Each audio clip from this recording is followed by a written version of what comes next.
ورحمة الله وبركاته. وعليكم السلام.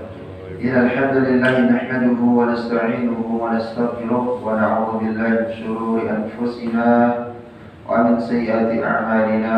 من يهده الله فلا مضل له ومن يضلل فلا هادي له. أشهد أن لا إله إلا الله وأشهد أن محمدا عبده ورسوله لا نبي بعده. اللهم صل على محمد وعلى آل محمد كما صليت على إبراهيم وعلى آل إبراهيم في العالمين إنك حميد مجيد. الحمد لله ألف بيننا وألف بين قلوبنا فأصبحنا وأمسينا بنعمة الإيمان وبنعمة إخوانا. ثانيا صلاة وتسليما على نبينا محمد صلى الله عليه وسلم الذي هو أسوتنا وقدوتنا إلى يوم الآخر. الحمد لله. Bapak-bapak jamaah salat maghrib salat jihad yang dirahmati Allah Subhanahu wa taala. Segala puji milik Allah Subhanahu wa taala yang senantiasa sebagai hamba dan bermaksud kepada Allah Subhanahu wa taala. Sepatutnya sewajarnya lah setiap saat dan setiap helaan nafas kita bersyukur kepada Allah Subhanahu wa taala yang telah melimpahkan rahmat hidayah kepada kita sehingga bisa di dalam agama Islam ini menjadi pilihan agama, baik itu merupakan keimanan kita kepada Allah Subhanahu wa taala yang asbabnya karena dilahirkan dari rahim seorang ibu yang beriman dalam keadaan beriman dan beragama Islam, dan begitu juga dalam upaya kita memperbaiki dari ibadah kita supaya menjadi seorang hamba yang berma'bud sesuai dengan apa yang diharapkan oleh Allah Subhanahu wa taala, sesuai dengan perintah Allah Subhanahu wa taala dan apa yang dicontohkan oleh baginda Rasulullah sallallahu alaihi wasallam. Salawat salam kepada uswah dan qudwah kita baginda bersama Nabi Muhammad sallallahu alaihi wasallam, manusia yang paling mulia di atas permukaan bumi ini, yang menjadi suri tauladan kita dan mengharapkan daripada syafaat beliau nanti di yaumul qiyamah. Bapak-bapak yang dirahmati Allah Subhanahu wa taala, alhamdulillah di pekan yang kemarin kita hampir menuntaskan daripada sunnah-sunnah rawatib di dalam salat yang 5 waktu. Yang kemarin kita sudah menjelaskan ada yang rawatib, ada yang ghairul rawatib. Ya, jadi di luar yang termasuk dalam rawatib di dalam salat sunnah, dan begitu juga dengan yang tidak termasuk rawatib atau termasuk daripada yang bisa dikatakan sebagai sunnah yang dianjurkan, akan tetapi Rasulullah SAW juga pernah melaksanakannya sesuai dengan hadis-hadis yang diterangkan oleh para sahabat. Maka jemaah Allah Subhanahu wa taala, adapun kemarin pembahasan terakhir kita yakni fadilah daripada sunnah rawatib zuhur, yang mana Rasulullah SAW itu tidak pernah meninggalkannya. Ya, banyak riwayat yang menerangkan bahwa rakaat sebelum salat zuhur itu Rasulullah SAW mengatakan, dari hadis Abu Ayyub Al-Ansari menceritakan bahwa beliau pernah salat 4 rakaat sebelum zuhur ketika ditanya oleh para sahabat Rasulullah SAW, mengapa engkau rutin melaksanakannya ya Rasulullah? Lalu beliau menjawab, aku pernah melihat Rasulullah SAW dalam hadis yang disampaikan oleh Ayyub Al-Ansari. Rasulullah SAW mengatakan beliau pernah melihat Rasulullah SAW lalu melakukan salat 4 rakaat yakni sebelum salat zuhur. Lalu aku bertanya kepada baginda Rasul, apa jawaban Rasulullah SAW tatkala ditanya, kenapa engkau melaksanakan itu rutin dan tidak pernah meninggalkan baginda Rasulullah? Maka Rasul mengatakan, innaha sa'atun tuftahu fi abwabus sama'. Sesungguhnya waktu itu adalah waktu-waktu yang sangat krusial, yang dibukanya pintu langit dengan tujuan Allah Subhanahu wa taala mengangkat amal yang baik pada waktu itu. Fahababtu an yarfa'ali fiha amalan salih. Maka aku mencintai waktu itu supaya amalku bisa dicatat dan diangkat oleh Allah Subhanahu wa taala di waktu itu sebagai catatan amal yang saleh. Jadi 4 rakaat sebelum zuhur itu tempat waktunya krusial, dibukanya langit dan diangkat amalan-amalan saleh oleh Allah Subhanahu wa taala. Lalu dari Bunda Aisyah radhiyallahu anha, Rasulullah tidak pernah meninggalkan 4 rakaat sebelum zuhur dan 2 rakaat setelahnya. Maka di sini menjadi hal yang rawatib. Lalu kita melanjutkan, ya. Adapun tentang kemarin, karena pentingnya fadilah daripada zuhur ini, maka Rasul pernah mengqadha daripada salat rawatib zuhur, ya, karena beliau sempat tertinggal. Lalu selesai dari salat asar, beliau mengqadha daripada salat daripada rawatib zuhur ini. Lalu lanjutannya, kemarin kita sudah juga membahas daripada rawatib isya, maghrib dan isya. Dan hadis yang sangat masyhur, ya, yang mana dari Ibnu Majah yang diriwayatkan bahwa banyak hadis, ya, dari Rasulullah SAW yang menganjurkan membaca suratul kafirun di rakaat pertama dan suratul ikhlas di rakaat kedua di salat qabliyah subuh dengan ba'diyah maghrib. Ya, jadi ba'diyah maghrib ini termasuk rawatib, ya, yang sangat dianjurkan, sedangkan qabliyahnya termasuk ghairul rawatib, termasuk yang bukan yang rawatib. Akan tetapi nanti ada penjelasan khusus bab khususnya tentang yang di luar rawatib ini, ya, apakah Rasulullah SAW dibahas di dalam kitab ini atau di dalam buku ini, termasuk daripada yang bukan rawatib seperti qabliyah daripada maghrib, lalu begitu juga dengan qabliyah daripada zuhur, qabliyah daripada isya, maka ada pembahasan khususnya nanti setelah ini. Maka jamaah Allah Subhanahu wa taala, dari Ibnu Umar radhiyallahu anhu yang disebutkan sebelumnya bahwa Rasulullah SAW tidak pernah meninggalkan salat sunnah ini, yaitu salat sunnah ba'diyah maghrib, yang mana masyhur tadi dan sebelumnya pernah disebut kita bahas, ya, yang biasa dibaca oleh Rasulullah SAW itu, ya, di rakaat pertamanya adalah surah Al-Kafirun, qul ya ayyuhal kafirun la a'budu ma ta'budun wa la antum 'abiduna ma a'bud wa la ana 'abidun ma 'abadtum wa la antum 'abiduna ma a'bud lakum dinukum waliyadin. Jadi ayat yang menerangkan tentang apa? Tauhid, persaksian kepada Allah Subhanahu wa taala, hanya kepada Allah kita berma'bud, kepada Allah kita menyembah. Lalu rakaat keduanya itu juga sama tentang ayat dan surah yang menerangkan tentang ketauhidan kepada Allah Subhanahu wa taala, Al-Ikhlas. Qul huwallahu ahad. Katakan Allah itu ahad, satu. Allahus samad, lam yalid wa lam yulad wa lam yakul lahu kufuwan ahad. Maka ini menjadi surah yang mana, ya, dicintai oleh Rasulullah SAW, dan bahkan para sahabat pernah terjadi mengeluhkan, ya, tatkala perjalanan sebagian para sahabat lalu ketemu dengan salat yang jahar, salat maghrib, isya dan subuh. Ada salah seorang sahabat yang tabiat menjadi imam dan yang dibaca adalah Al-Ikhlas, Al-Ikhlas terus. Dan sesampai di Madinah dikeluhkan dan diadukan kepada baginda Rasulullah SAW, ya, si fulan, ya, tatkala menjadi imam di depan kami, dia senantiasa rakaat pertama membaca suratul Ikhlas, lalu rakaat keduanya suratul Ikhlas di salat jahar. Bagaimana menurut Rasulullah? Lalu ditanya, ya, sahabat itu, engkau membacanya karena apa? Karena aku mencintai surat ini dan aku mensaksikan bahwa Allah Subhanahu wa taala ahad, hanya satu, dan senantiasa entah untuk disembah, senantiasa beriman kepada Allah Subhanahu wa taala. Maka itu lebih baik dan itu lebih dicintai oleh Allah Subhanahu wa taala.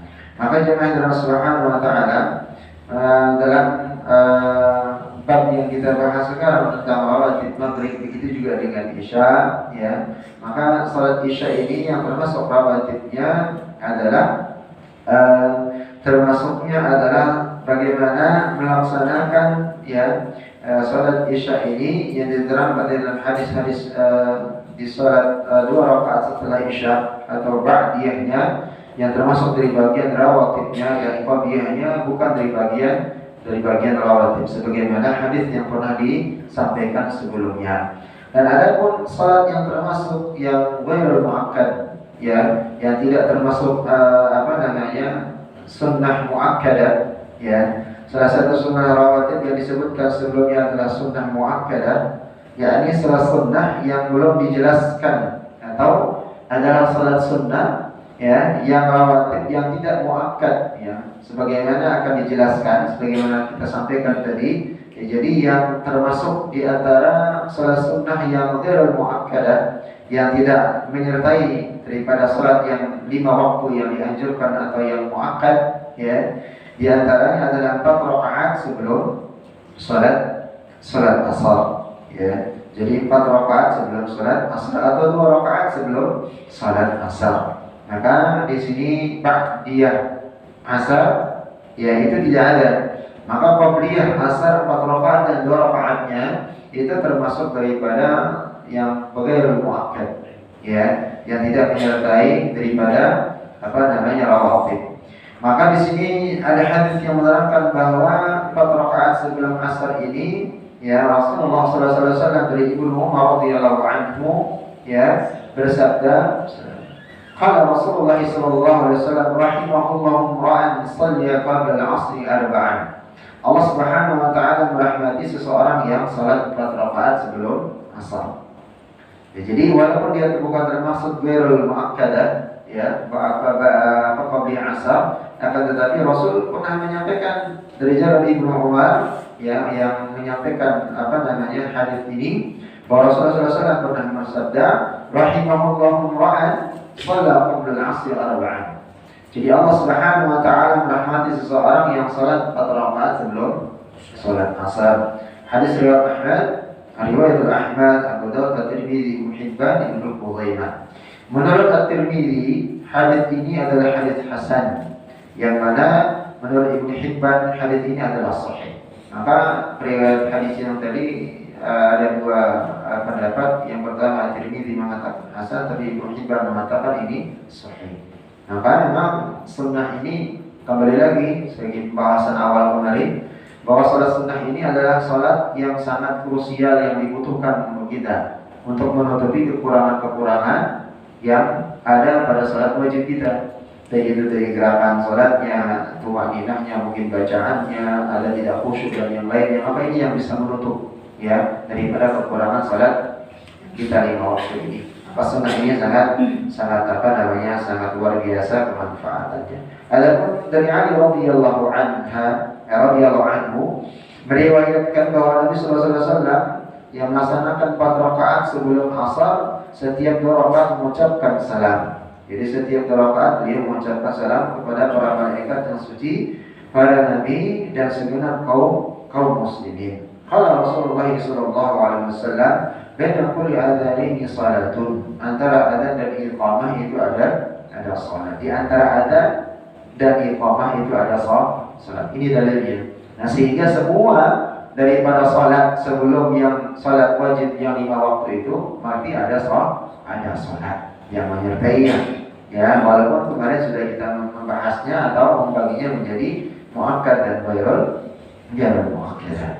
Maka salat sunat rawatib 2 rakaat sebelum maghrib termasuk juga, ya, walaupun dia bukan termasuk yang muakkad, ya, termasuk yang tidak disertakan ke dalam muakkadah, dia termasuk ke ghairul muakkadah, karena muakkadnya itu adalah ba'diyahnya yang tadi dianjurkan oleh Rasulullah SAW tidak pernah meninggalkan bacaan al-kafirun dengan al-ikhlas. Maka qabliyahnya juga Rasulullah SAW pernah melaksanakannya. Dan ini pun disampaikan di hadis Bukhari, ya, dari Abdullah bin Mughaffal, bahwa Rasulullah SAW pernah menyampaikan sallu qabla al-maghrib, sallu qabla al-maghrib thumma qala fi 30 liman syaa. Jadi akhir dari hadis ini mengatakan liman syaa. Artinya liman syaa itu apa? Ya, liman syaa apa maknanya? Sallu qabla al-maghrib, ya, salatlah sebelum salat maghrib. Sallu qabla al-maghribi, salatlah sebelum maghrib. Sambil kali Rasul mengulangnya. Tsumma qala, setelah itu beliau mengucapkan, Rasulullah SAW apa kata beliau? Qal fi thalathatin, untuk yang ketiga kalinya beliau bersabda sampai 3 kali. Liman syaa, bagi yang mau. Itu artinya liman syaa. Jadi sampai 3 kali sallu qabla al-maghribi, sallu qabla al-maghribi. Thumma qala fi thalathatin. Ya, beliau 2 kali mengulang, ya, salat telah kalian salat sunnah sebelum maghrib, salat sunnah kalian sebelum maghrib. Lalu yang ketiga kalinya beliau mengucapkan liman sya'a, barang siapa yang mau. Berbeda dengan hadis yang kemarin kita bahas atau kita baca tentang ba'da maghrib. Beliau tidak pernah meninggalkan dan bahkan dianjurkan membaca Al-Kafirun dengan Al-Ikhlas. Di rakaat pertama Al-Kafirun, di rakaat keduanya Al-Ikhlas. Maka Ibnu Hibban mengomentari hal ini tentang riwayat Nabi Muhammad SAW meriwayatkan tentang salat sunnah 2 rakaat sebelum maghrib. Dia juga meriwayatkan dari jalur Ibnu Hibban. Lalu berikutnya adalah salat sunnah 2 rakaat sebelum isya. Ya, salat sunnah 2 rakaat sebelum isya, termasuk ghairul muakkad. Ya, yang muakkadnya itu ba'diyahnya. Ya, jadi ba'diyahnya. Kalau qabliyahnya tidak termasuk. Akan tetapi ada riwayat yang kuat. Ya, maka yang meriwayatkan adalah hadisnya ada bil jami', berarti Bukhari dan Muslim yang meriwayatkan hadis ini. Dari jalur siapa? Abdullah bin Mughaffal. Sama juga dengan hadis maghrib tadi. Apa kata Rasulullah SAW? Baina kulli adhanaini salatun thumma qala fi thalathatin liman sya'a. Ya, jadi Rasul mengatakan antara adzan dan iqamat ada salat. Ya, setelah mengucapkan untuk yang ketiga kalinya, beliau mengatakan liman sya'a, bagi yang mau.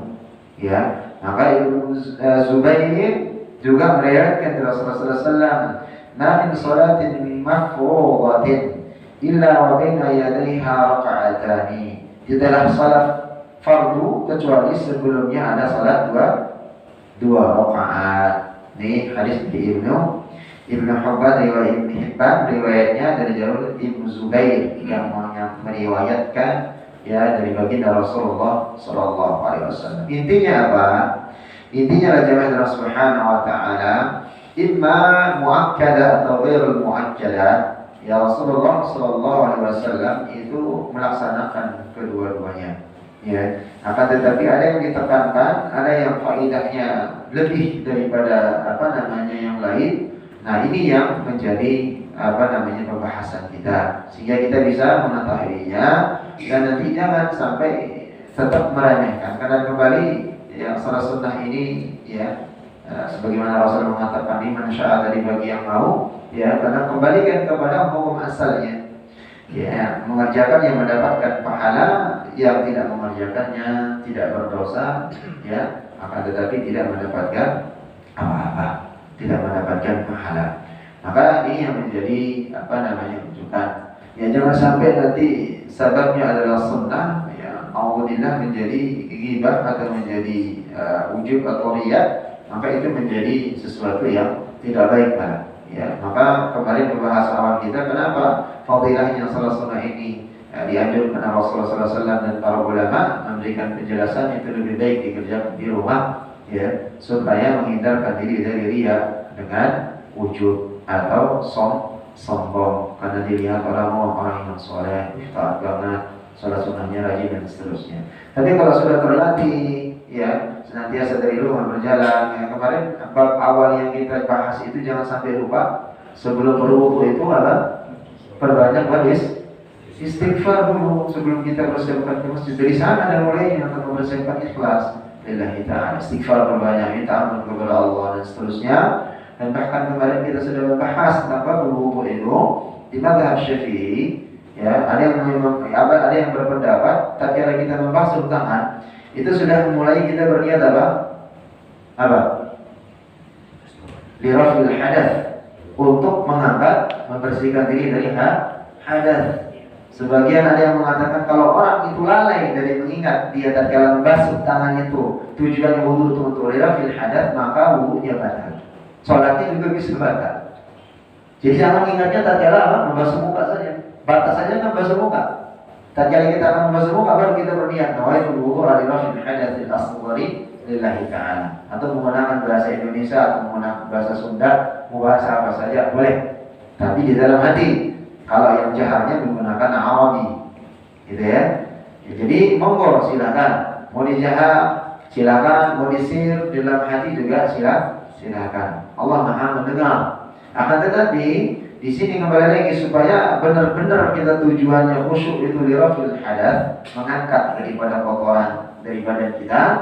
Ya, Itu ada sebagian ulama Syafi'iyah mengatakan, ya tatkala seseorang itu dia lalai, lupa atau tidak memikirkan tujuannya wudu itu dari semenjak dia membasuh tangannya, lalu mau dia berkumur istinsyak, lalu dia memasukkan air ke dalam hidungnya sampai dia berniat akhirnya membasuh muka, selesai basuh muka terserah mau mikirin apa saja, dia nggak berniat lagi atau tidak memikirkan niatnya tujuannya rafil hadas, tidak mengapa. Tapi tatkala dia lalai, tatkala membasuh tangan, ya, lalu tatkala dia mau istinsyak hidung, masukkan air dalam hidung, baru dia membasuh mukanya, maka wudunya batal.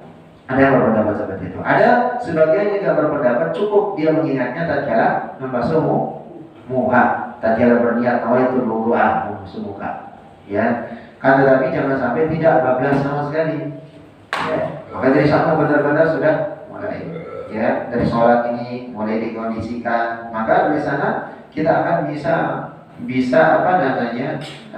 mengkhususkan diri memang benar tatkala kita sudah masuk ke masjid untuk sholat, musalla itu benar-benar sudah membersihkan diri dari ujub, riya, takabur, sombong dan segala macam. Karena kita kecil di hadapan Allah Subhanahu wa taala. Wong kepala yang dihormati itu jadi tunduk sejajar dengan kaki, ya, sejajar dengan telapak kaki. Artinya kita ini adalah kalau bahasa saya di Lombok itu namanya panjak. Panjak itu kalau dibahasakan ke bahasa Indonesia translate itu adalah kita ini babu, ya, babunya Allah Subhanahu wa taala. Sampai seperti itu dibahasakan. Kita ini adalah budaknya Allah Subhanahu wa taala. Karena kenapa? Karena kita tatkala kita lahir dulu, tatkala dibayar Allah Subhanahu wa taala umur 40 hari di dalam perut ibu, alastu birabbikum. Nah, kita dibayar Allah, apakah kamu bersaksi aku sebagai Tuhan, Rabb satu-satunya? Dan kita menjawab, qalu bala, ya Allah, Engkau adalah Rabb satu-satunya. Maka di sanalah kenapa hadis yang diterangkan kullu mauludin yuladu ala fitrah. Semua anak itu agamanya apapun dilahirkan itu dalam keadaan suci, dalam keadaan beriman kepada Allah. Mau agamanya apa saja. Ya, maka tadi kelanjutan hadisnya itu fa'abawahu. Kedua orang tuanya membawa dia ke agama masing-masing. Apakah akan menjadi Yahudi, Nasrani, muncul Hindu, menjadi Islam dan seterusnya. Maka kita lahir dalam rahim ibu yang beriman Islam kepada Allah. Tetapi ingat, tetap harus bisa mengkaji, belajar kembali, duduk bersama untuk bisa kita memperdalam sebenarnya ya agama Islam itu seperti apa, ya apa kondisi dan seterusnya, itu menjadi pembahasan kita. Maka jemaah Allah Subhanahu wa taala, negeri kita ini Indonesia, negeri yang luar biasa keamanannya, terjamin kita makan tinggal makan, kita tidur tinggal tidur, kerja tinggal kerja, ya berangkat kerja nyaman ninggalin istri dan anak, pulang kerja masih ketemu dengan istri dan anak, rumah masih utuh, harta masih aman dan seterusnya. Tidak berbeda dengan saudara-saudara kita di belahan bumi yang lain seperti saat sekarang ini, saudara kita yang ada di Palestina, yang ada di Gaza khususnya, begitu juga dengan di wilayah-wilayah lain yang ada di Palestina. Dan ini harus kita tentu mempunyai keterkaitan, karena di hadis Rasulullah SAW al-muslim kabunyanin wahid. Jadi seorang muslim itu tubuh itu satu rasa, ya. Tatkala kita sakit, ya satu sakit, maka yang lainnya mengikuti rasa sakit itu sendiri. Maksudnya tatkala kaki itu misalnya patah, ada demamnya, ya ikutan semua, kepala pening semua, ada pikiran untuk apa, mengikuti, ingin ada kesembuhan, datang ke dokter, ingin berobat dan seterusnya. Maka perangkat-perangkat ini bisa minimal doa kita. Ya, Imam Syafi'i mengatakan, seandainya kalian tidak bisa berbuat apa-apa terhadap untuk agama kalian, janganlah kalian merusak agama. Ya, artinya apa? Tatkala kita tidak bisa memberikan bantuan kepada saudara kita, minimal doa, jangan berkomentar, jangan memberikan pendapat yang tidak, yang menjerumuskan, yang wa na'udzubillah, tidak kita ketahui bagaimana sebenarnya yang terjadi di sana, tapi kita bersuara dengan asumsi-asumsi atau dengan informasi-informasi yang tidak benar.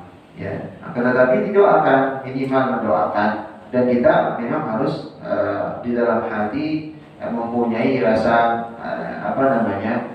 prihatin dan sebagaimana Allah Subhanahu wa taala di dalam Al-Qur'an dan hadis Rasulullah SAW sudah banyak membahas tentang bagaimana Palestina ini, bagaimana orang-orang Yahudi yang tentunya perlu kita mengkondisikan. Dan yang perlu menjadi catatan kita, ya, di Palestina itu yang adalah bumi yang diberkahi Allah Subhanahu wa taala. Ya, kalau Bapak melihat nanti, tapi jangan melihat media-media mainstream yang kiri ya. Ya, akan tetapi lihat media-media yang memang mempunyai kredibilitas, yang memang tidak memihak satu sama lain. Ya, jadi di sana meninggal anak, misalnya 5 orang, 10 orang, tapi ada yang kembar 8. Ya, lahir Allah Subhanahu wa taala, ada yang kembar 5 dan seterusnya. Dan rata-rata di sana itu seorang hafid Quran yang taat kepada Allah Subhanahu wa taala. Nah, yang sekarang yang menjadi real itu ya tadi, ya, berperang melawan orang yang takut mati, ya, dengan negara yang takut mati, ya, melawan negara Palestina yang merindukan kematian. Jadi itu yang berlawan sekarang. Sama seperti dulu tatkala resolusi jihad itu disampaikan oleh Syekh dalam konteks ini, tatkala resolusi jihad sudah dikondisikan dari Nahdliyin, begitu juga dengan Muhammadiyah, maka semua orang Muslim yang tatkala itu beriman kepada Allah, yang merindukan mati, berjihad kepada Allah Subhanahu wa taala. Ya, jadi yang kita harus pahamkan juga, dia bukan konflik agama. Ya, sekali lagi bukan konflik agama. Jadi dari dulu 3 agama itu memang ada, Yahudi, Nasrani dengan Islam, dan itu berdampingan. Nabi Allah dari utusan ke sana. Akan tetapi murni penjajahan. Itu yang perlu dikondisikan. Sama seperti kita dulu dijajah Belanda, Prancis, Jerman, Jepang dan yang lainnya. Ya, itu datang mencaplok dan seterusnya. Itu yang harus dipahamkan ke masyarakat. Ya, sehingga penjajahan itu sudah tidak ada. Ya, maka negara kita Indonesia juga memahami bahwa kenapa Indonesia tidak mempunyai hubungan diplomatik dengan Israel padahal masih menjajah, ya, dengan Palestina, dan Palestina ada. Baik, Allah Subhanahu wa taala, maka bersyukur kita bisa sholat, bisa adem, ruangan AC dan seterusnya. Ya, di sana nggak ada listrik, nggak ada air, ya, kondisinya sudah sampai. Nah, tetapi itu sudah terbiasa, dan mereka mengatakan satu, ya, yang menjadi ini adalah nasib, ini adalah takdir yang diberikan Allah kepada bumi kami, dan kami ikhlas dan akan menjalankannya. Jadi ini yang menjadi isu yang sangat hangat, ya. Lalu pertanyaan mungkin kemarin saya lihat di grup bapak-bapak menanyakan, ya, kenapa nggak dibuka perbatasan Mesir, Yordan dan seterusnya, nggak disetujui? Ya, itu memang benar, sengaja pemerintah Mesir dan Yordan itu tidak. Seandainya Exodus semua warga Gaza, ya, akan keluar dari Palestina, itu dengan mudah, ya, Zionis Israel itu akan masuk dan menguasai wilayah-wilayah yang ada di sana, sehingga mereka harus bertahan di sana, ya. Jadi bertahan dalam kondisi harus memperjuangkan itu sehingga bisa. Tapi insya Allah dengan janji Allah, sebagaimana Rasulullah SAW, dan sekarang ini sampai, ya, batu pun, ya, pohon pun ngomong nanti di hadapan kaum muslimin, ya, untuk membicarakan orang-orang Yahudi, ya, bahwa mereka ada di belakang saya, maka bunuh mereka sampai habis, ya.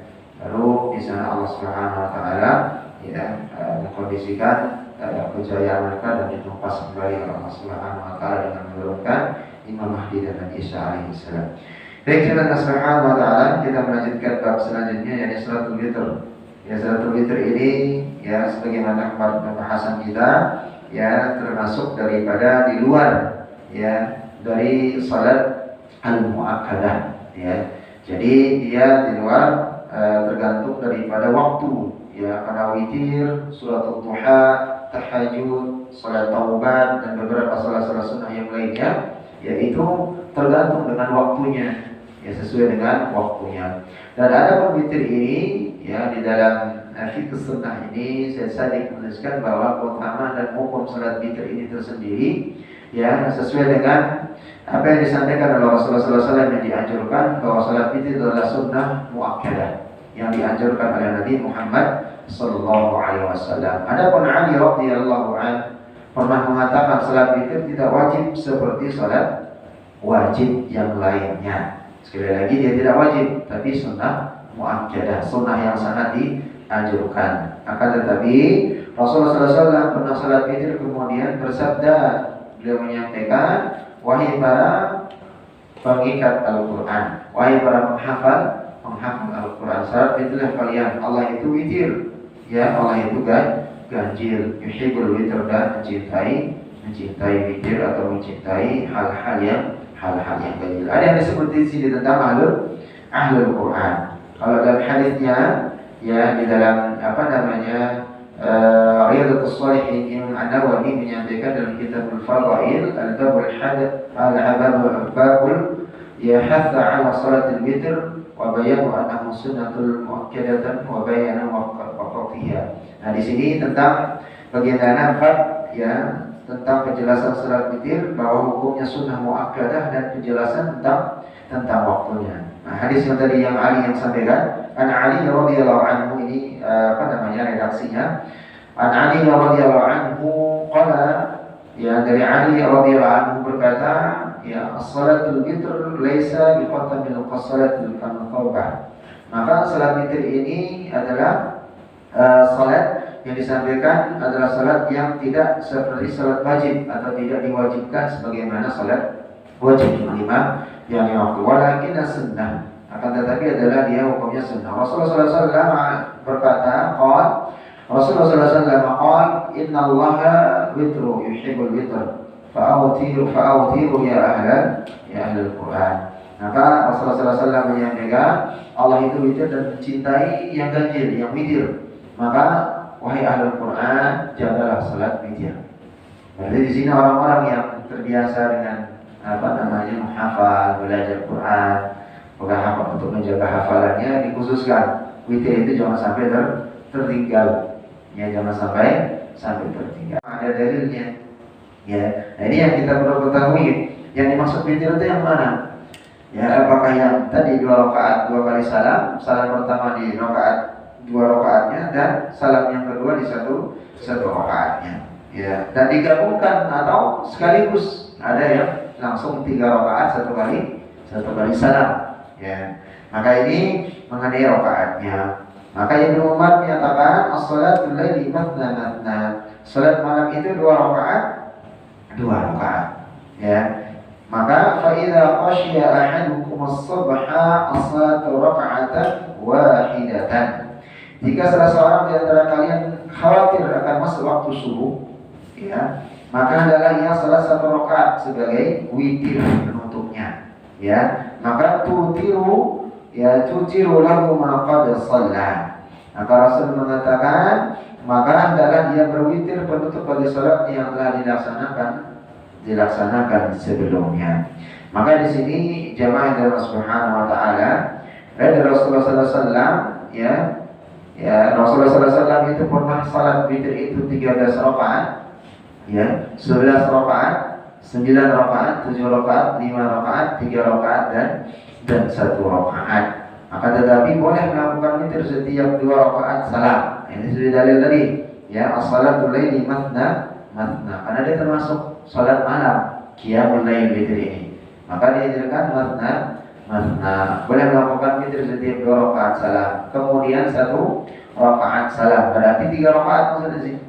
2 rakaat salam, 1 rakaat salam. Boleh juga dengan hanya 2 kali salam, yakni diawali dengan salat genap sebagai rakaat salat witir, lalu salam kemudian di 1 rakaatnya. Boleh juga dengan hanya 1 kali salam, 3 rakaat langsung salamnya 1 kali. Dan ini dipertegas oleh Ibnu Qayyim al-Jauzi, mengatakan dalam hadis sahih dijelaskan bahwa Nabi Muhammad SAW pernah salat witir itu 5 rakaat, ya.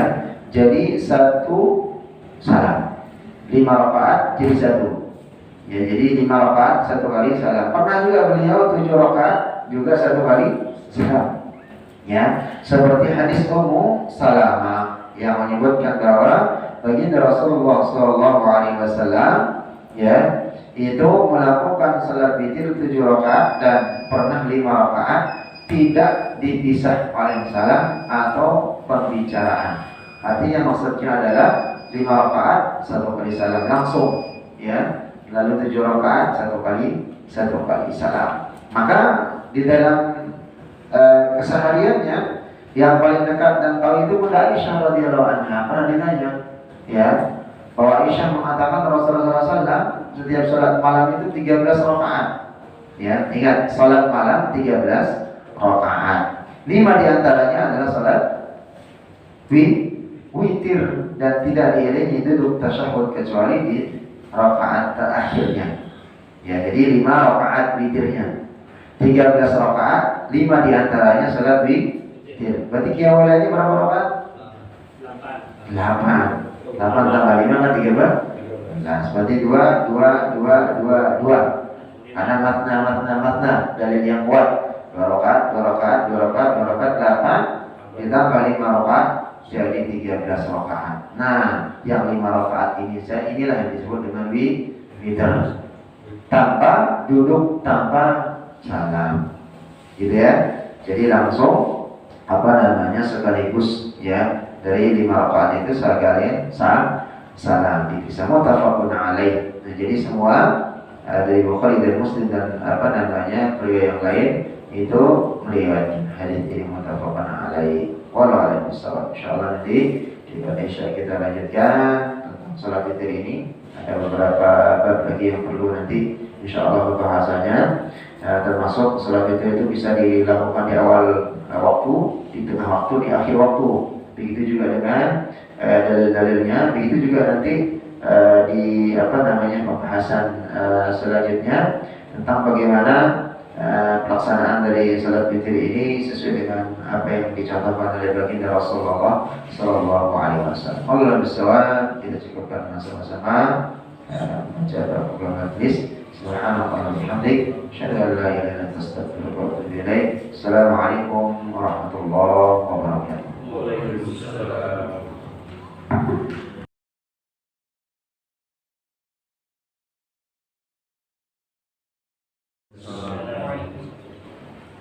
إن الحمد لله نحمده ونستعينه ونستغفره ونعوذ بالله من شرور أنفسنا ومن سيئات أعمالنا من يهده الله فلا مضل له ومن يضلل فلا هادي له أشهد أن لا إله إلا الله وأشهد أن محمدا عبده ورسوله لا نبي بعده. Baik jemaah Allah Subhanahu wa taala, Bapak dan Ibu dirahmati Allah Subhanahu wa taala, jamaah salat maghrib Indonesia, salat al-jihad. Kita melanjutkan kajian fikih dan tafsir Al-Quran kita. Mudah-mudahan Allah Subhanahu wa taala memberikan kemudahan, memberikan pemahaman kepada kita untuk bisa memahami daripada agama Allah Subhanahu wa taala ini, untuk bisa beribadah kepada Allah Subhanahu wa taala dengan sempurna ini ya rabbal alamin. Baik jemaah dari Allah Subhanahu wa taala, ya, terakhir pembahasan ini tadi tentang bab salat witir yang Rasulullah SAW ya juga melaksanakan witir ini dengan sesuai dengan apa yang beliau riwayatkan dan para sahabat meriwayatkan hadis-hadis yang diterangkan bahwa Rasulullah SAW yang melaksanakan witir 13 rakaat, pernah 11 rakaat, lalu 9 rakaat, lalu 5 rakaat, 3 rakaat, lalu 1 rakaat. Maka di dalam hadis berikutnya ya Rasulullah SAW ya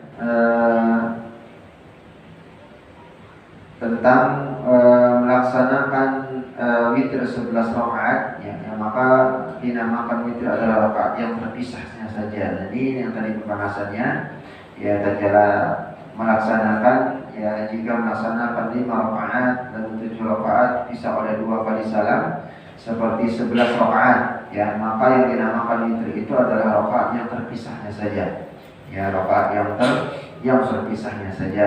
Berarti tatkala 11 rakaat ya, dia witir 3 rakaat, 8 rakaat itu bukan bagian daripada witir, tapi tatkala dia terpisah di sana lalu melakukan 3 rakaatnya dan 1 kali salam, dan itulah menjadi witirnya. Sesuai dengan Rasulullah SAW menyampaikan dalam sebuah hadis, as-salatu lillahi matna fa idza khashiya subha aw tara bi wahidatin tudhiru lahu wa qad shalla min al-lail. Sebagaimana tadi yang disampaikan hadis yang sebelumnya, salat malam 2 rakaat, jika khawatir sudah masuk salat subuh maka salat witir 1 rakaat sebagai witir bagian rakaat yang sebelumnya di malam itu.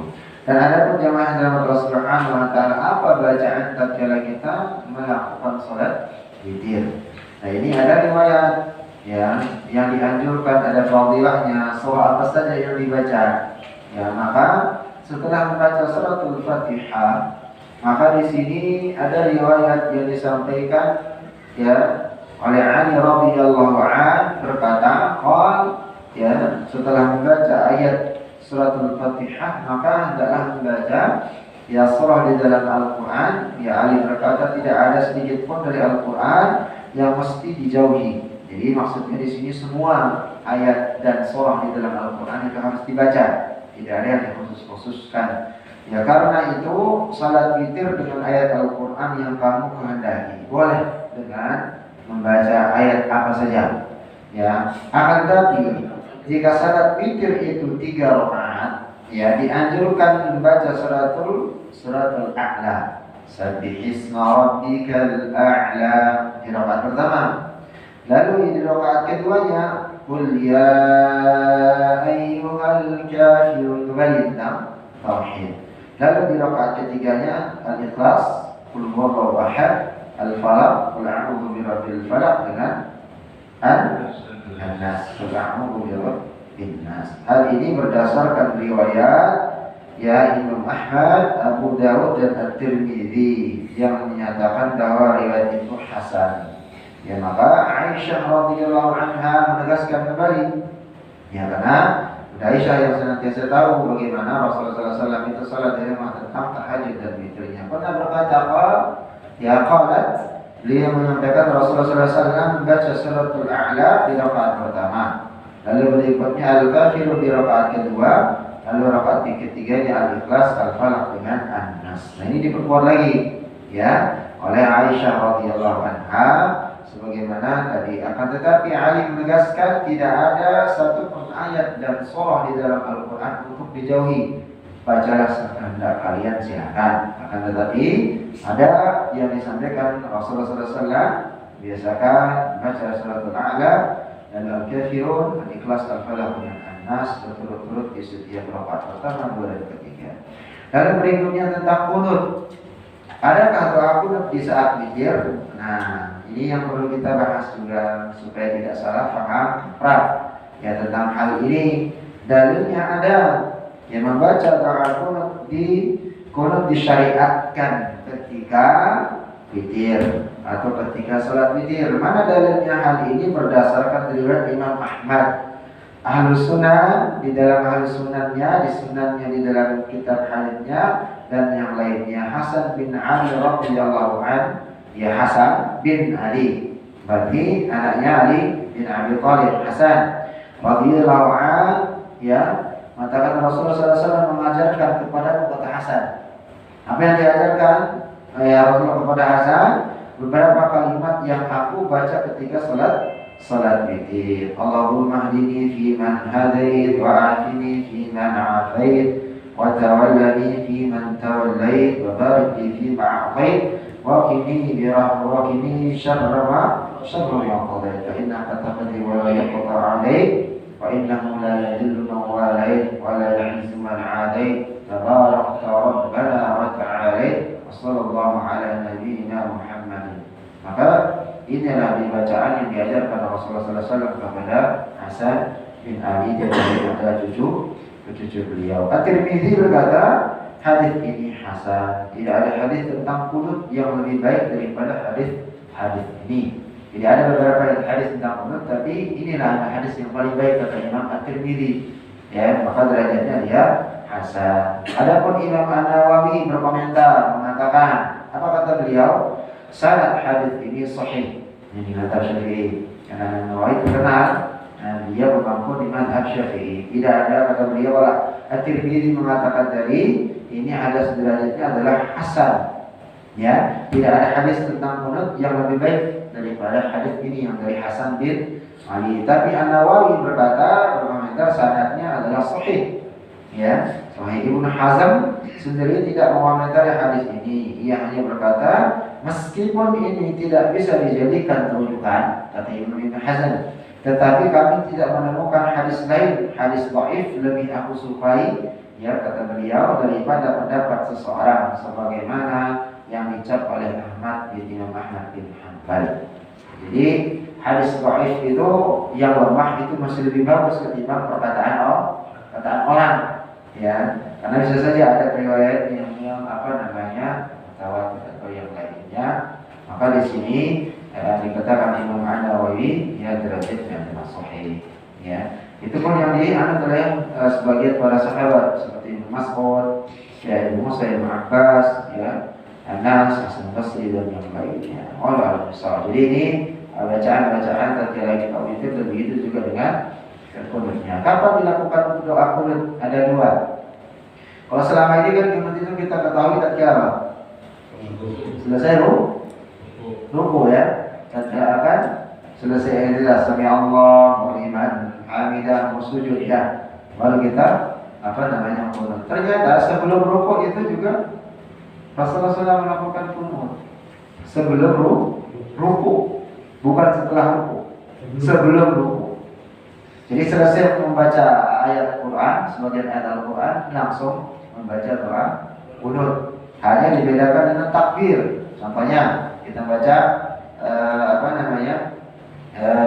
innal muttaqina fazan hadaiqa wa a'naban wa kawa'iba atraba wa ka'san dihaqa la yasma'una fiha lahwan wa la kadzaba za'an min rabbika 'ata'an hisaba rabbis samawati wal ardi wa ma bainahuma la yamlikuna minhu khiqaba yawma yaqumu ar-ruhu wal malaikatu saffan la yatakallamuna illa man adina lahu ar-rahman wa qala sawaba dhalika al-yawmu al-haqq faman sha'a ittakhadha ila rabbihi ma'aba inna anzalnakum 'adaban qarila yawma yanzuru al-mar'u ma qaddamat yadah wa yaqulu al-kafiru ya laitani kuntu turaba. Allahu akbar. Dibedakan dengan takbir dulu, baru kunut. Nah, baru selesai kunut itu selesai, baru Allahu akbar akan ruku. Penjelasannya mana? Nah, ada hadisnya, ada dalilnya. Yang pertama, ya, kunut boleh dilakukan sebelum ruku setelah membaca ayat Al-Quran. Mana dalilnya? Dalilnya adalah dari Anas radhiyallahu anhu. Ya, aku bertanya kepada Anas radhiyallahu anhu berkata, yang meriwayatkan hadisnya, bertanya kepada Anas ya radhiyallahu anhu tentang kunut sebelum ruku atau sesudahnya. Maka beliau menjawab, kami pernah melakukannya sebelum ruku dan pernah melakukannya sesudah ruku. Kata Anas, dengan dalil hadis dari Rasulullah SAW diriwayatkan Ibnu Majah. Ya, begitu juga dari Muhammad bin Nasr Al-Hafidz menyatakan dalam Fathul Bari, sanad hadis ini sangat kuat. Jadi Rasul pernah melakukannya sebelum ruku dan melakukannya setelah ruku. Jika dilakukan sebelum ruku, nah ini yang tadi saya contohkan, hendaknya bertakbir terlebih dahulu sebelum ruku. Jadi takbir dulu selesai ayat, selesai Allahu Akbar, Allahumma hadina fi man hadait, hadina fi man afait ila akhirih. Baru setelah itu, ya, sambil mengangkat kedua tangannya setelah baca Al-Quran, ya, selesai lalu bertakbir lagi setelah selesai membaca doa kunut. Yang demikian ini diriwayatkan di sejumlah generasi sahabat. Jadi membedakan takbir pertama, ya bertakbir kunut, lalu selesai itu takbir untuk rukunya. Ya, jadi ini sebagian generasi para sahabat, bukan. Nah, akan tetapi sejumlah ulama menganggap sunnah mengangkat dua tangan saat membaca doa kunut, dan sejumlah ulama lainnya tidak menganggapnya sebagai sunnah. Boleh diangkat tangannya, boleh juga enggak. Ada dua pendapat. Ya, sedangkan mengenai mengusap muka setelah kunut itu tidak ada dalilnya, tidak ada riwayatnya. Ya, sebaiknya jangan dilakukan. Ya, jangan dilakukan. Dan adapun yang terakhir, insyaallah ini biasa dibaca di pada salat tarawih, ya, doa yang dianjurkan setelah kita melakukan witir, ya. Apa doa yang dianjurkan? Subhanal malikil quddus, itu 3 kali. Subhanal malikil quddus, subhanal malikil quddus, subhanal malikil quddus, itu 3 kali, ya. Ya, ketika ucapan tersebut, ya, dijaharkan, ya, setelah ucapan. Setelah itu boleh juga ada riwayat yang mengatakan Rabbul malaikati warruh. Lanjutnya Rabbul malaikati warruh. Maka di sini, ya, hadis ini diriwayatkan yang diriwayatkan oleh Abu Dawud dan Nasa'i. Begitu juga dengan Ubay bin Ka'ab. Biasanya ketika salat itu Rasulullah SAW baca surat Al-A'la, Al-Kafirun, Al-Ikhlas, Al-Falaq dengan An-Nas. Setelah beliau salam, Assalamualaikum warahmatullahi, Assalamualaikum warahmatullahi, langsung beliau mengucapkan 3 kali Subhanal malikul quddus, Subhanal malikul quddus, Subhanal malikul quddus, ya, dengan panjang, dengan suara yang jahar. Redaksi seperti ini juga disampaikan oleh Imam An-Nasa'i. Maka ini biasa yang dilakukan oleh Rasulullah SAW. Lalu berikutnya jawab Allah Subhanahu wa taala, dianjurkan kita berdoa sesuai dengan riwayat Imam Ahmad dan As-Sunan dari Ali radhiyallahu an, bahwa setelah witir Nabi Muhammad sallallahu alaihi wasallam mengucapkan Allahumma inni a'udzu biridhaka min sakhatik wa min mu'afatik min uqubatik wa a'udzu bika minka la uhsi thana'an 'alaika anta kama atnaita 'ala nafsi. Nah, ini doa yang biasa dibaca oleh Rasulullah sallallahu alaihi wasallam setelah salat witir, setelah mengucapkan Subhanal malikil quddus. Ya Allah, aku berlindung dengan ridhamu. Lalu berikutnya, aku berlindung juga dari murkamu, aku berlindung dengan penyelamatanmu dari hukumanmu, aku berlindung dengan kasih sayangmu, ya, dari siksaan, ya, berlindung dari siksaanmu. Aku tidak menghitung pujian terhadapmu, engkau seperti yang engkau puji terhadap dirimu sendiri. Maka ini doa-doa yang dianjurkan setelah kita melaksanakan salat. Wallahu a'lam bishawab. Ada pertanyaan? Ya, silakan. Salam.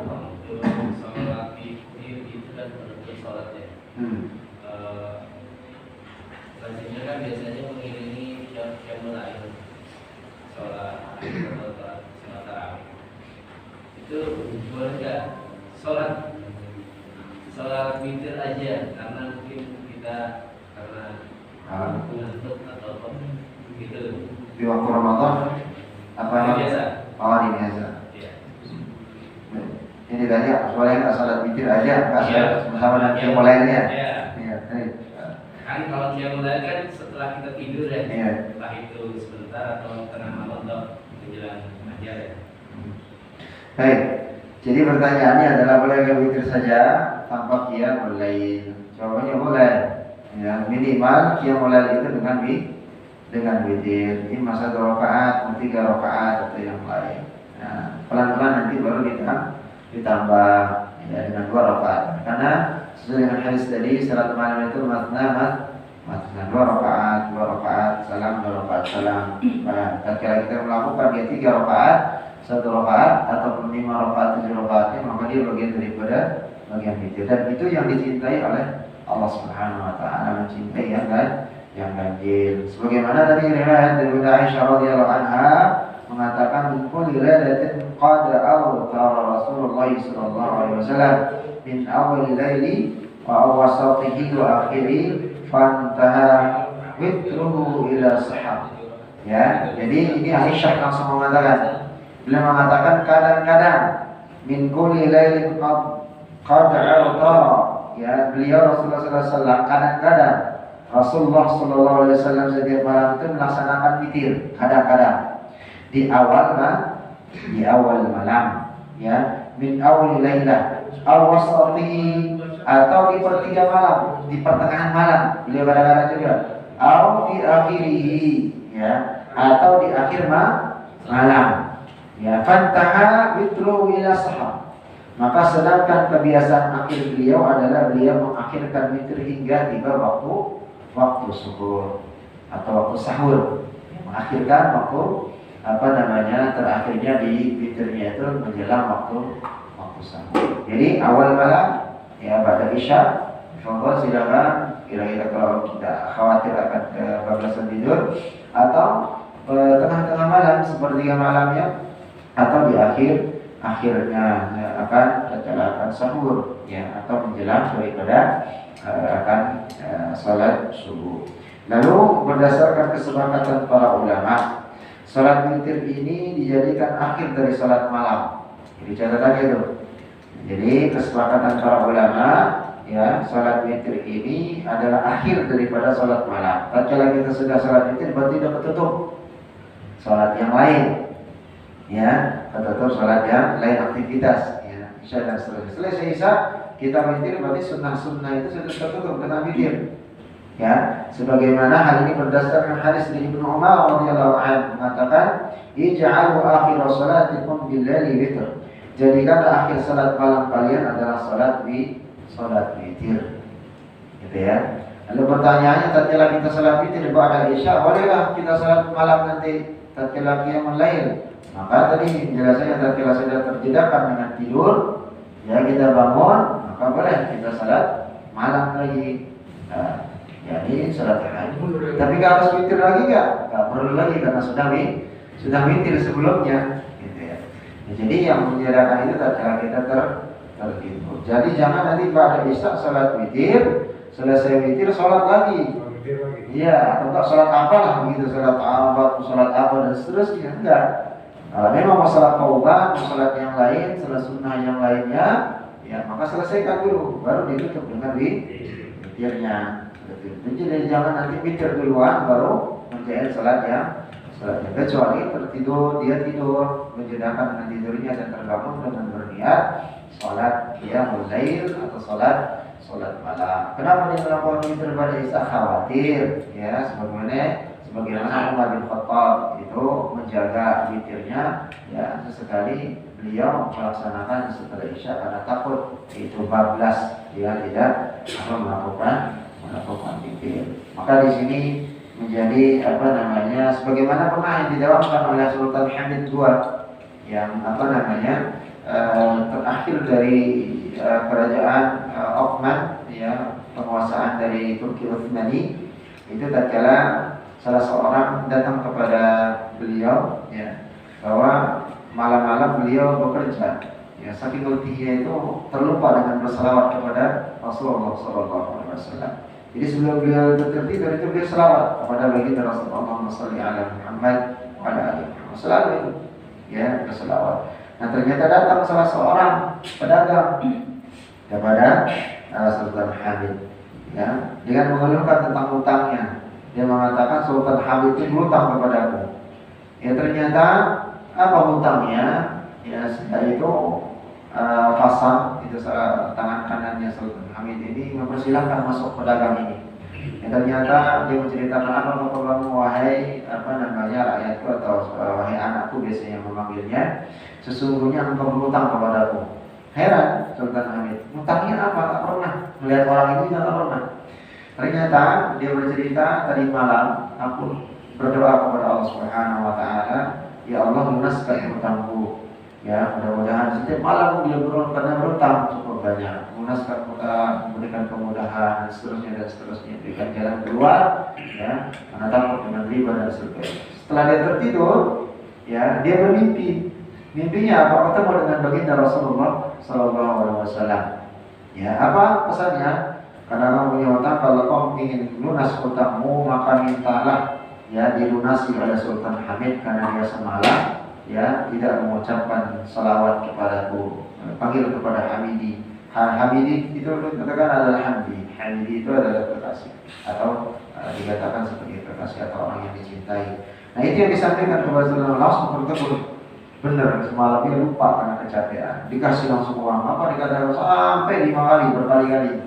Ya, jadi itu kesadaran luar biasa dan keimanan daripada ya Kesultanan Turki Utsmani di masa penjajahannya. Maka di sini yang Allah Subhanahu wa taala ingin menyampaikan bahwa ya salat witir ini adalah salat penutup dan sangat dicintai dan disukai oleh Allah Subhanahu wa taala. Begitu juga dengan Rasulullah SAW senantiasa melaksanakan daripada salat witir. Tiga yang lain? Ya Ustaz. Berkenaan dengan kunut, untuk yang biasa memakmumkan kunut setiap subuh itu ada dalilnya Mas? Tentang kunut sudah? Ya, yang biasa mengerjakan setiap subuh. Baik. Baik, seperti yang pernah kita bahas tentang witir, ya, tentang kunut ba'da subuh, ya. Jadi di dalam mazhab, ya, di mazhab Syafi'i, ya, itu memang menganjurkan daripada kunut, ya, kunut subuh. Ataupun di mazhab Imam Ahmad itu tidak menganjurkan, ya, daripada kunut. Sama-sama mempunyai dalil, sama-sama mempunyai hujjah, ya, yang sama-sama kuat, ya, karena Rasulullah SAW pernah melakukan kunut dan juga pernah tidak melakukan kunut. Kembali kepada imam, kembali lagi kepada imam yang menjadi kesepakatan yang sudah diangkat menjadi imam. Ya, dan kalau imam itu kunut, maka kita sebagai makmum ikut kunut. Ya, jangan sampai meninggalkan kunut. Ya, imam dengan mengangkat tangan atau tidak mengangkat tangan. Ya, tapi pada umumnya memang di mazhab Syafi'i tatkala kita berkunut mengangkat tangan. Ya, jadi tidak jadi masalah. Kembali lagi, ya, tidak berkunut pun tidak jadi masalah karena dia bukan bagian daripada syurut sihhatus shalat, ya. Jadi syarat sahnya salat seseorang. Enggak kunut sama yang kunut sama-sama salatnya sah, ya, diterima oleh Allah Subhanahu wa taala. Jadi tergantung bagaimana kita memahami. Kalau kita memahami sudah ngaji, dan kalau imam yang menggunakan kunut, maka seorang makmum itu mengikuti apa yang dilakukan imam. Karena salatnya makmum itu adalah salatnya imam, ya, sesuai dengan imam. Kan juga semuanya itu adalah gabungan daripada imam. Ya, jadi konteksnya seperti itu. Ya, sama dengan kemarin kita sudah bahas bagaimana kalau imamnya bacaannya tidak benar atau berantakan dan seterusnya. Ya, konteksnya tadi. Makanya Bapak harus mau dan berani langsung menjadi imam, jangan keduluan orang yang bacaannya berantakan.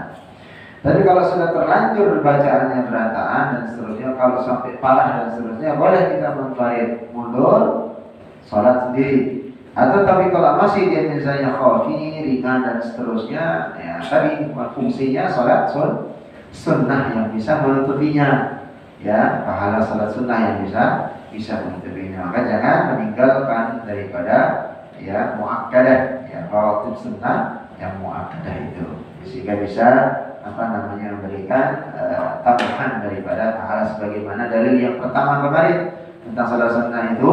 Allah Subhanahu wa taala memerintahkan kepada malaikat, ya, tentang hisab. Yang paling pertama tentang hisab itu tentang salat sebelum amalan yang lain. Ya, apabila salatnya baik maka catatannya akan baik. Apabila salatnya buruk, ya, ada kekurangannya, kata Allah bukan langsung dimasukkan ke dalam neraka dan dicap sebagai keburukan. Sebentar dulu, periksa, wahai malaikat, salat sunnah dari hambaku. Apabila ada salat sunnahnya yang di sana ada yang yang senantiasa dilakukan tatkala waktu, maka tutuplah kekurangan salat wajib itu dengan salat sunnah. Sampai seperti itu Allah menyampaikan tentang tatkala menghisab salat. Jadi intinya apa? Ya, ini kita sebagaimana kita pernah menjelaskan, ya, Bapak juga mengikuti kajiannya Kiai Bahak, ya, itu kita termasuk umat yang beliau salah satu kesempatan menyampaikan termasuk seorang hamba yang bangga bisa sholat dan sujud kepada Allah Subhanahu wa taala. Ya, jadi kita bisa bangga, ya, termasuk yang beruntung bisa sujud kepada Allah Subhanahu wa taala dengan melaksanakan sholat yang 5 waktu. Ya, gitu ya. Masalahnya diterima atau enggak itu urusan Allah, tapi kita sudah sujud kepada Allah Subhanahu wa taala. Jangan sampai sama dengan umat-umat yang sebelumnya. Ya, umat-umat yang sudah dilaknat Allah Subhanahu wa taala, kaum Nabi Lut, kaum Nabi Nabi Musa, begitu juga dengan tatkala Nabi Nuh alaihissalam itu mengajak daripada kaumnya sebagian untuk bertaubat dan minta ampun kepada Allah, mengikut di bahtera tapi sebagian bahkan anaknya pun itu dikorbankan Allah Subhanahu wa taala. Ya. Jadi ada kisah-kisah di dalam Al-Quran sampai jangan kita heran, misalnya walaupun sekali seorang ustadz kiai mempunyai anak, keluarga, istri, itu belum tentu menjamin dia akan selamat dan beriman. Contohnya mana? No, anak seorang nabi, bukan kiai lagi. Tapi bagaimana lahir seorang istri yang mana dilaknat Allah Subhanahu wa taala Fir'aun, tapi mempunyai istri yang taat kepada Allah. Dan istri siapa? Yang mana seorang nabi tapi istrinya tidak beriman kepada Allah Subhanahu wa taala. Nabi siapa? Nabi Lut. Begitu juga Nabi siapa ya?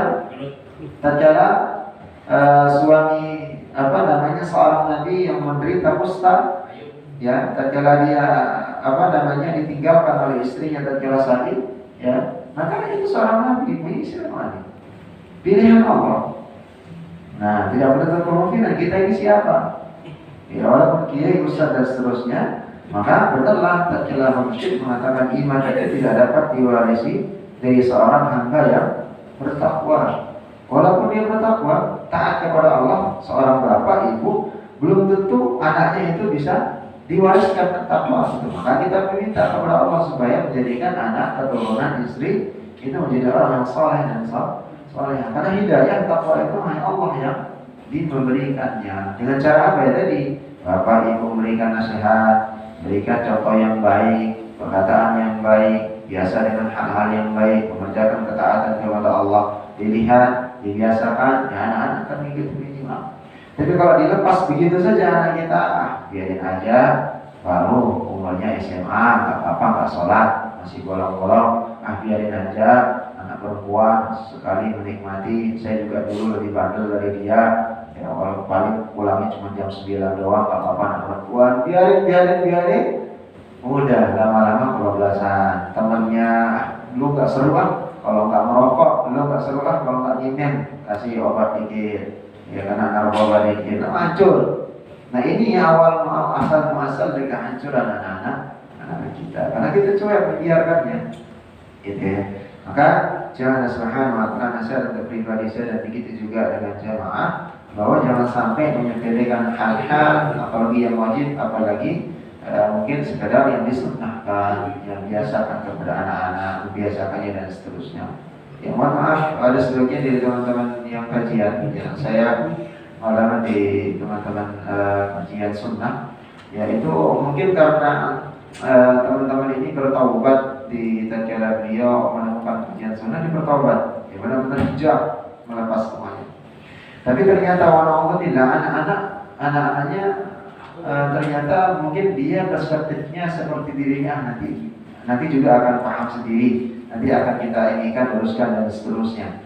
Nah saya pernah menyampaikan kepada mereka, berikan pandangan, itu zamannya kita beda dengan zaman mereka, gitu ya. Kesadaran kita yang sekarang ini umur 45, 50, 60 itu berbeda dengan anak yang sekarang. Ya, untuk meluruskan anak sekarang itu cukup sulit.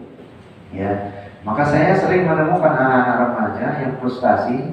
Ya, saya menangani langsung tatkala saya dulu di majalah Wahid, Ruqyah Ustaz, minta tolong anak saya mungkin gangguan jin atau sentuhan dengan perempuan itu lebih baik, kata hadis Rasulullah SAW, dialirkan timah panas, ya, dengan bukan mahram dari kepala sampai ujung kaki melepuh itu daripada menyentuh perempuan yang bukan mahram. Diajarkan dari awal. Ini loh makanan-makanan haram, ya, makanan yang subhat dan seterusnya, berdampak kepada kepintaran, ketaatan, sopan santun dan yang lain seperti itu.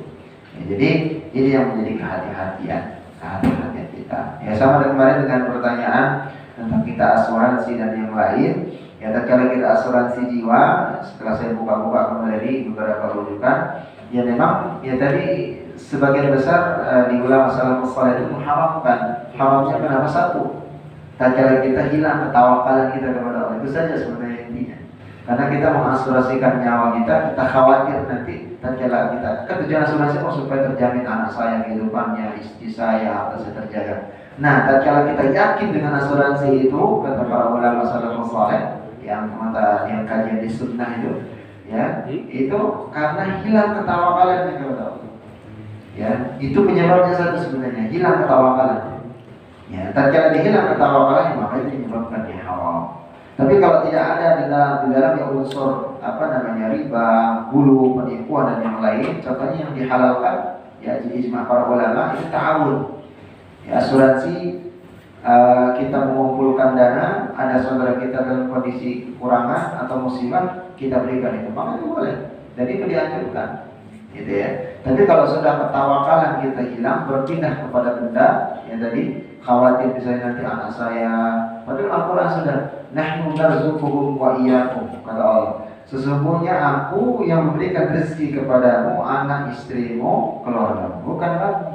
Kamu fungsinya apa? Mencari min fadlillah. Idza qudiyatus sholati fantasiru fil ardi wabtaghu min fadlillah. Selesai sholat, berdoa, langsung kembali ke asal pekerjaan. Wabtaghu min fadlillah, cari fadilah karunia Allah Subhanahu wa taala. Bukan perintah untuk kita bekerja, bukan angkat kaki tiduran, doa, sholat dari pagi sampai pagi lagi tinggal di masjid baca Quran, zikir, nggak ada usaha kerja. Itu justru dilarang, nggak boleh, haram hukumnya. Karena kewajiban kita sebagai kepala rumah tangga mencari penghasilan yang halal untuk kehidupan istri dan anak-anak kita. Baik, seperti itu. Sudah cukup kan ya? Ya, kita talqin sedikit di Al-Quran. Sama kita ini kan coba dibuka di surah terakhir dalam surat apa? Tapi masih ingat? Al-Baqarah yang itu ya, yang tatkala wasal kelima tatkala wasal. Baik, kita sedikit lanjutkan ya, kembali di juz 30 ya, di surah-surah pendek yang biasa dibaca. Asyams sudah ya, asyamsi wa duhaha. Duha sudah. Al-Balad ya, suratul Ghasyiyah. Suratul Ghasyiyah. Hal ataka hadithul Ghasyiyah. Nah, dengan hak semua akhirnya. Baik, kita lihat di ayat yang pertama ya. Ingat, jangan sampai mewakafkan di suratul Ghasyiyah ini dari ayat pertama sampai dengan ayat ke-16 itu haknya langsung to the point, baik itu tak marbutah ya ataupun sebagai misalnya tak hak dhamir atau tak marbutah ya. Jadi tidak dipanjangkan. Contoh orang sebagian besar membaca hal ataka hadithul Ghasyiyah ya, itu sudah panjang. Jelas itu poin. Hal ataka hadithul Ghasyiyah. Hal ataka hadithul Ghasyiyah. Lalu berikutnya jangan mengganti ha dengan ha, ha dengan ha. Contoh, hal ataka hadithul Ghasyiyah. Kembali. Atau hal ataka hadi itu ha besar. Harusnya pakai ha kecil. Hadi. Bukan hayu. Sama di Al-Fatihah. Alhamdulillahi Rabbil Alamin. Sama tatkala kita Sami'allahu liman hamidah atau Sami'allahu liman hamidah. Benar-benar Sami'allahu liman hamidah dengan Sami'allahu liman hamidah. Ya, pakai ha, terakhirnya pakai ha. Jangan dua-duanya ha. Sami'allahu liman hamidah. Hamidah. Berubah maknanya. Hamidah. Hamdi. Ya. Baik, ayat kedua. Wujuhu yawma idin khashi'ah. Khashi'ah. Jangan khashi'ah. Khashi'ah. Hamzah. Itu ain pakainya, bukan hamzah. Amilatun nasibah. bukan amilatun, bukan hamzah tapi ain. Amilatun nasibah. Tasla naran hamiyah. Nah ini tidak jarang orang karena ingin dia fasih, pendengaran shotnya itu tebal, menjadi tasla naran hamiyah. Taknya menjadi qaf. Tasla naran. Tidak jarang itu. Tasla. Padahal tak ada tetap. Ada. Harusnya tasla. Tasla. Tadi baca tasla. Tasla. Nah itu kan itu kok kan? Tasla naran. Harusnya ta. Tasla. Taknya tipis dulu baru shotnya. Tasla naran hamiyah. Tusqa min ainin aniyah. Nah ini sering ketemu di sini nih. Sering orang membaca tusqa min ainin aniyah. Ain yang menjadi hamzah, hamzah yang menjadi ain, atau dua-duanya menjadi hamzah. Tusqa min ainin aniyah. Salah. Jadi yang pertama ain, yang kedua hamzah. Tusqa min ainin aniyah. Aniyah. Laisa lahum ta'amun illa min dhari'. Ya, tafkhimul ikhfa. Jadi jangan illa min dhari'. Min dhari' itu bukan ikhfa. Min dhari' la yusminu wa la yughni min ju'. Jangan la atau baca la yusminu wa la yughni Bapak ya kan? Nah, menghilangkan bapak itu gampang tatkala baik. Sempurnakan ukhwah suara terlepasnya. Laisa la yusminu wa la yughni. Lanjutkan, jangan dipotong. Kalau dipotong apa? Itu motong.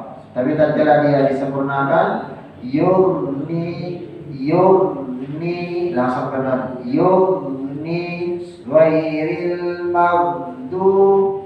Kalau dipotong apa? Ghairil maghdub. Gitu jadinya. Harus sempurnakan maghdub. Ya sama. La yusminu wa la yughni min ju'. Nah, di sini yang sering salah nih. Orang baca wujuhui, itu wawunya enggak ada dibaca.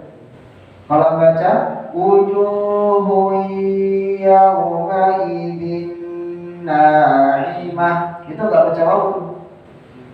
Padahal wawunya harokatnya apa? Harokat wawu apa? Harokatnya. Baris apa ya? Fathah atau kasrah? Wawu yang pertamanya. Harokatnya apa? Dhamma, kasrah atau fathah? Dhamma. Kalau baca wujuh itu dhamma enggak? Tidak. Enggak baca dhamma itu. Harusnya harus dibaca bukan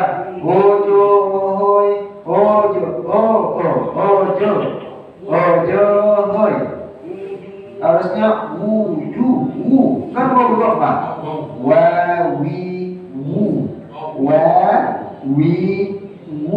Maka dibacanya wujuh. Itu yang benar. Bukan dia maju saja, tapi memang dia dan wawu. Wujuh yauma idzin na'imah. Lisa jangan lisa iya hamzah kebanyakan. Lisa'iha radiyah fi jannatin 'aliyah la tasma'u fiha laghiyah fiha 'ainun jariyah jariyah. Jadi fiha ainul jariyah, fiha sururun marfu'ah wa akwabun mawdu'ah wa namariqu masfufah wa zarabiyyu mabthufah. Tasydid ya. Wa zarabiyyu biyu, baknya masuk ya, ya tasydid. Wa zarabiyyu mabthufah. Thufah, bukan susah, bukan sin, pakai ta dua-duanya. Wa zarabiyyu mabthufah, ujung lidah ketemu dengan gigi yang ada atha, ithi, uthu, thutha, thalathun, athulusu, thalithun, thutha, wa zarabiyyu mabthufah. Gitu ya. Baik, kita talqinkan dari ta'awud. A'udzu billahi minasy syaithanir rajim. Coba ulang. A'udzu billahi minasy syaithanir rajim. Bismillahirrahmanirrahim. Bismillahirrahmanirrahim. Hal ataka hadithul ghashiyah. Hal ataka hadithul ghashiyah. Tambah hamas di ha. Hadithu. Coba. Hadithu. Hadithu. Hal ataka hadithul ghashiyah. Hal ataka hadithul ghashiyah. Wujuhun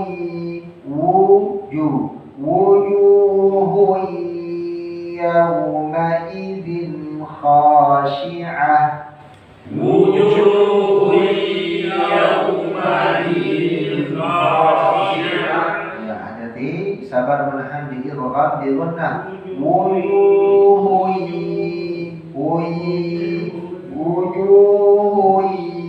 yawmaidin khashi'ah.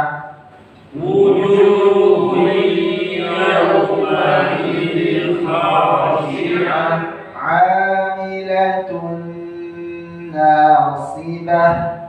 Amilatun nasibah. Tahan dulu. Amilatun nasibah. Amilatun nasibah. Tasla naran hamiyah. Tasla naran hamiyah. صفر بالصاد. تصلى نارا حامية. Tasla naran hamiyah. تسقى من عين آنية. تسقى من عين آنية. ليس لهم طعام إلا من ضريع. ليس لهم طعام إلا من ضريع. لا يسمن ولا يغني من جوع. لا يسمن ولا يغني من جوع. Hadirin, rupanya tetap dua harokatnya sama kan? Ahkamul mudad tetap. La yusminu wa la yughni min ju'. Salam. لا يسمن ولا يغني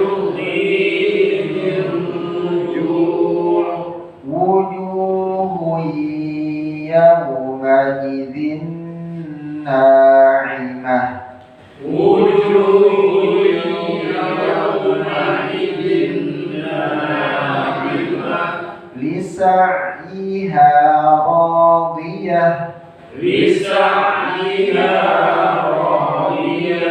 Fi jannatin 'aliyah.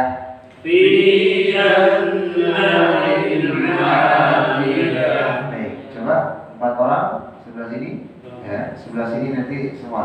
Ya, 4 orang dulu. Dari ta'awud dan al-basmalah 1 sampai 10. Silakan cara diulang. A'udzu billahi minasy syaithanir rajim. Bismillahirrahmanirrahim. Hal ataka haditsul ghasyiyah. Wujuhun yawma'idin khashi'ah. Menahan. Wujuh. Lagi.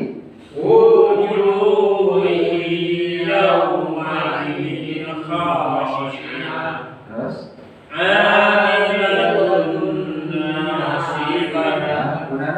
Amilatun nasibah.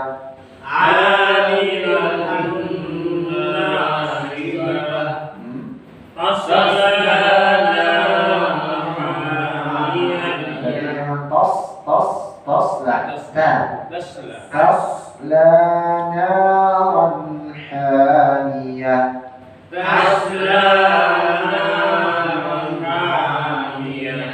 Terus.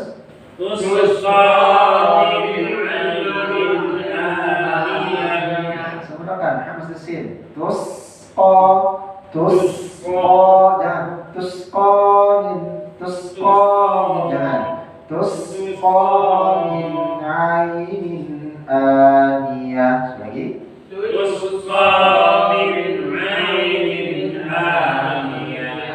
Terus.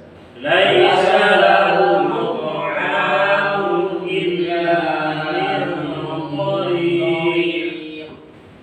La yusminu wa la yughni min ju'. Nah, ikhfa. La yusminu wa la yughni min ju'.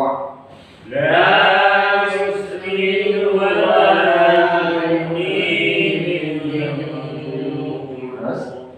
Wujuhun yawma'idin na'imah. Nah, 2 tempat ditahan dan sabar samakan. Wujuhun yawma'idin na'imah. Lagi. Wujuhun yawma'idin na'imah. Terus. Lisa'yiha radiyah. Fi jannatin 'aliyah. Sabar. Fi tasbih.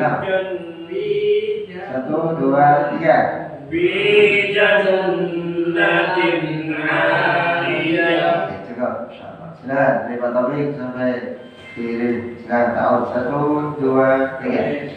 A'udzu billahi minasy syaithanir rajim. Sebelah sini boleh makan, Pak. Bismillahirrahmanirrahim. Nanti yang sebelah ini biarin aja baca dulu. Hal ataka haditsul ghasyiyah. Tambah husnul hal. Hal ataka ulang. 1, 2, 3. Hal ataka haditsul ghasyiyah. Nah, terus. Wujuhun yawma'idin khashi'ah. Nah. 'amilatun nasibah. Tasla naran hamiyah. Tusqa min 'ainin آنية ليس لهم طعام إلا من ضريع لا يسمن ولا يغني من جوع. Jadi ju' tetap ain. La yusminu wa la yughni min ju'. Coba. لا يسمن ولا يغني من جوع وجوه يومئذ ناعمة لسعيها راضية في جنة عالية عالية في جنة عالية. Coba. في جنة عالية. Baik, insyaallah. Jadi catatan di suratul Ghasyiyah ya, hati-hati di ha, hamzah ain, lalu di tasydid ya, harful ya, dhammah di harful waw. Jadi ini insyaallah di depan kita lanjutkan yang setengahnya, dan insyaallah nanti bisa kita baca berdoa bersama. Baik, kita cukupkan karena sudah mau jam 9:30. Sama-sama baca alhamdulillah, alhamdulillahirabbil alamin. Sama-sama berdoa kepada Allah Subhanahu wa taala. Allahumma shalli ala Muhammad wa ala ali Muhammad kama shallaita ala Ibrahim wa ala ali Ibrahim fil alamin innaka Hamidum Majid. اللهم اغفر لنا ذنوبنا اللهم اغفر لنا ذنوبنا وذنوب والدينا وارحمهم كما ربونا صغارا يا ذا الجلال والإكرام يا حي يا قيوم برحمتك نستجيب. اللهم تقبل دعاءنا اللهم تقبل تلاوتنا من تلاوة القرآن اللهم تقبل تعليمنا هذا اللهم اجعل جمعنا جمعا مرحوما وتفرقنا بعد تفرق معصوما يا ذا الجلال والإكرام. اللهم انصر الإسلام والمسلمين في كل مكان اللهم انصر الإسلام والمجاهدين في فلسطين خصوصا في غزة يا ذا الجلال والإكرام يا أرحم الراحمين ارحمهم يا أرحم الراحمين. ربنا ظلمنا أنفسنا وإن لم تغفر لنا وترحمنا لنكونن من الخاسرين. اللهم رب الناس اذهب الباشنا وأنت شافي لا شفاء إلا شفاء شفاء لا يغادر سقما شفاء لا يغادر سقما شفاء لا يغادر سقما. اللهم اجعل لنا وأهلنا من أهل القرآن اللهم اجعل لنا وأهلنا وأولادنا من أهل القرآن يا أرحم الراحمين. ربنا آتنا في الدنيا حسنة وفي الآخرة حسنة وقنا عذاب النار والحمد لله رب العالمين. سبحانك اللهم وبحمدك أشهد أن لا إله إلا أنت أستغفرك وأتوب إليك. السلام عليكم ورحمة الله وبركاته. Waalaikumsalam warahmatullahi wabarakatuh.